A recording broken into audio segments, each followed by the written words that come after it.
semuanya, selamat datang di video materi pembelajaran Informatika kelas 10 Kurikulum Merdeka bersama kelompok kami yang beranggotakan saya Rita Adiliani Zalukhu dan rekan saya Izatul Aulia Rescifudira beserta Karin Rey Hanzani Karubun dari kelas 10-7. Pada video ini yang kami bahas adalah materi bab 2, yaitu berpikir komputasional. Jadi apa itu berpikir komputasional? Berpikir komputasional atau yang disebut dengan computational thinking merupakan metode pemecahan masalah dengan menerapkan teknologi ilmu komputer atau informatika. Melalui berpikir komputasional, kita akan dilatih berpikir seperti seorang ilmuwan informatika. Tetapi bukan berpikir seperti komputer ya, karena komputer adalah mesin. Berpikir komputasional memiliki 4 fondasi, yaitu yang pertama adalah abstraksi. Abstraksi adalah metode memisahkan bagian yang penting dengan bagian yang tidak penting, sehingga memudahkan fokus dalam solusi. Yang kedua adalah algoritma. Algoritma yaitu menuliskan otomasi solusi melalui berpikir algoritmatik atau langkah-langkah yang terurut untuk mencapai suatu tujuan atau solusi. Jika langkah-langkah dapat dipahami komputer, kita akan dapat memerintah komputer untuk mengerjakan langkah tersebut. Dan yang ketiga adalah dekomposisi, yaitu metode memecahkan masalah menjadi bagian-bagian kecil. Formasi persoalan sedemikian rupa sehingga dapat dikerjakan dengan cepat dan efisien serta optimal dengan bantuan komputer. Persoalan yang sulit dan besar akan bisa menjadi lebih mudah jika dikerjakan secara sistematis. Dan yang terakhir adalah pengenalan pola, yaitu generalisasi serta mentransfer penyelesaian persoalan ke persoalan yang sejenis. Jadi ini adalah peta konsep dari berpikir komputasional. Jadi di berpikir komputasional ini kita mempelajari algoritma dasar dan struktur data. Di algoritma dasar ini ada searching atau pencarian dan juga sorting atau pengurutan. Kemudian di struktur data kita mempelajari stack atau tumpukan dan queue atau antrean. Sebelum kita membahas materi lebih lanjut mengenai algoritma dasar dan struktur data, kita perhatikan terlebih dahulu video berikut. Jadi, pernahkah kita merasa kebingungan saat mencari sebuah buku di lemari buku, misalnya di perpustakaan, dan pada saat kita meminta bantuan kepada petugas perpustakaan, mengapa ya mereka langsung bisa menemukan buku tersebut? Atau ketika kita lupa menaruh baju kita di mana, lalu kita mencari-carinya di lemari kita. Atau ketika kita ingat potongan lirik lagu tetapi tidak ingat judul lagunya, bagaimana kita bisa menemukan lagu tersebut dengan cepat? Pasti memerlukan yang namanya strategi untuk menemukannya. Jadi video-video tadi menunjukkan bahwa kita berusaha menemukan sesuatu yang ingin kita cari.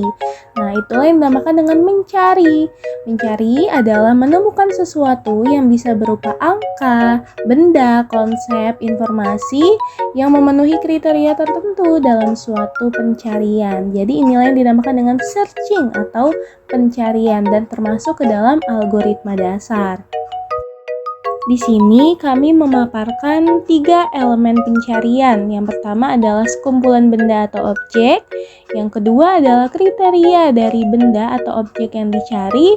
Dan yang ketiga adalah pengecekan benda atau objek untuk memeriksa apakah ia memenuhi kriteria pencarian atau tidak.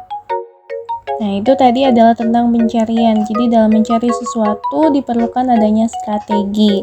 Dan yang kedua di sini ada pengurutan atau sorting ya. Jadi ini juga merupakan bagian dari algoritma dasar. Pengurutan merupakan suatu permasalahan klasik pada komputasi yang dilakukan untuk mengatur agar suatu kelompok benda, objek, atau entitas diletakkan mengikuti aturan tertentu. Jadi ada beberapa teknik atau algoritma untuk melakukan pengurutan seperti bubble sort, insertion sort, quick sort, merge sort, dan selection sort. Dan di sini dijelaskan misalnya ada insertion sort adalah salah satu algoritma yang digunakan untuk permasalahan pengurutan dalam list atau daftar objek. Contohnya seperti kasus mengurutkan elemen list dari yang terkecil hingga yang terbesar.